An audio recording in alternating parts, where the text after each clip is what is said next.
دوای 29 ساڵ ئەم دەسەڵاتە زۆر بێباکە ئەم دەسەڵاتە پەیوەندی لە نێوان جەماوەر و خۆیان نێشتۆتەوە تەنها بۆ گیرفانپڕکردنی خۆیانە تیجارەت و بازرگانی خۆیانە بۆ ماڵ و مناڵەکانیانە پێشمەرگەمان هەیە ئێستا توانای نییە کێخانوو بە توانای نییە دەرمان بکرێت بۆ نەخۆشیەکەی بەڵام ئەو هیچ باکی نییە بۆ نمونە ئێمە بە حساب نەوت دەفرۆشین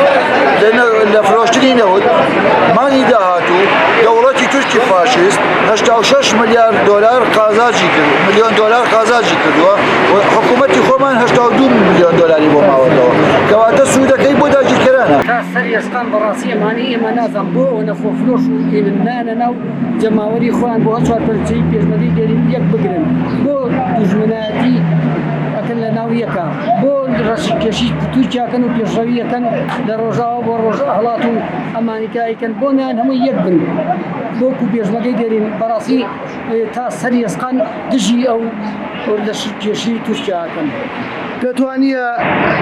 هێزە ناوخۆیەکان حکوومەتی هەرێمی کوردستان بەشێکن لەو داگیرکاریە و چاوساغی و هاوکاریانەکەن کیت یەکێکە لەوانەیە کە تورکیا توزانیا ئێرە کوێ یەکێکە لەوانەیە کە ئەو حیزبانەیە کە ڕێنمایی ئەوانەکات و پێشڕەویانەکات ئەزانم چی لە کوێ و چێ لەکوێنێ هەمووی بە استیخباراتی و کوردەی خۆمانەکایکەن لێرە ماندوون زیاد لە حد نفسیە ماندوین لەبەرەوەی کاتی خۆی ئێمە کە شۆڕشمان کرد و تێکۆشانمان کرد و ڕۆحی خۆمان خصوصەن لەبی دەستمان بەرامبەر ڕژێمی بەعەز لە پێناوی ئازادی و مافی ئینسان و کوتی ماڵ و مناڵ و میلەتەکەم ئێستا بە لە ماوەی تەجروبەی 29 ساڵ حکومڕانی کوردی هەموو شتەکان پێچەوانە بۆتەوە بەڕاستی زۆر پەشیمانی لەو خەباتی کە کردومان